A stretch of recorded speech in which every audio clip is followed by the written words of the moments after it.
Hi, this is Carol Harnett with a one-take Work.Love.Play Daily video blog, and I'm on the river again for a second day in a row, down by the river. And I want to talk with you today about a passion of mine that's been here my entire college life as well as working life, and that's the passion around how do you tell true stories with facts and statistics.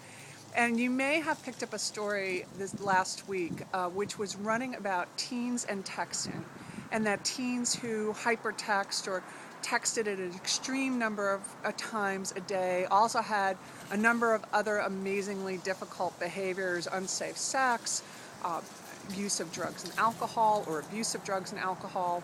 And what came out on Friday, or Thursday actually, was a great post, which many people were, well, not many people, unfortunately not many, but some people were commenting on, which is that this was simply bad science. There was no science to it. It was a survey. There was no cause and effect. It just happened to be, or no correlation, frankly. It just happened to be that two behaviors existed at the same time. Texting in teens is not inseparable. You can find as many teens that text who practice safe behaviors as unsafe. And what's bothering me on a number of levels is first, of course, the bad science and the fact that the media would pick up the bad science. Secondly, in the Twitterverse, as they call it, or in Twitter, I was really disturbed by the number of health communications people who spread this story virally without reading the study. And so they were spreading bad information, and shame on them because they should know better. And then people pick up on this, and we now have to spend all this time on doing it. The third thing that concerns me is this is just one example of a lot of science that's out there that people are not putting together in the correct context. And what do I mean by that? What bothers me is, as someone who does regularly read the Journal of the American Medical Association, the New England Journal of Medicine, the British Medical Journal, Health Affairs, is that the intended readership are people who are reading through the articles and are discerning what's a case study that then needs further exploration. You know, what is just a limited study that does not have statistical significance? What is a full-blown statistically significant study? And then how do you apply that with some credibility in the workplace?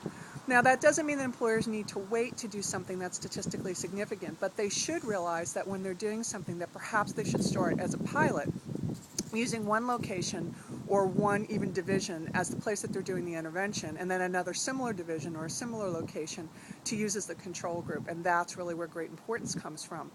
So my concern and my message to everyone, individual consumers as well as employers, is you have to understand the science between what you're underneath what you're being told. The example I'll tell you as a consumer / employer or employee who's taking in healthcare around statins. If you are a person who does not have anything other than raised cholesterol levels, you have no congestive heart failure, you have no significant cardiac disease, you may want to consider what individual management of your health means versus population management. So what does that mean?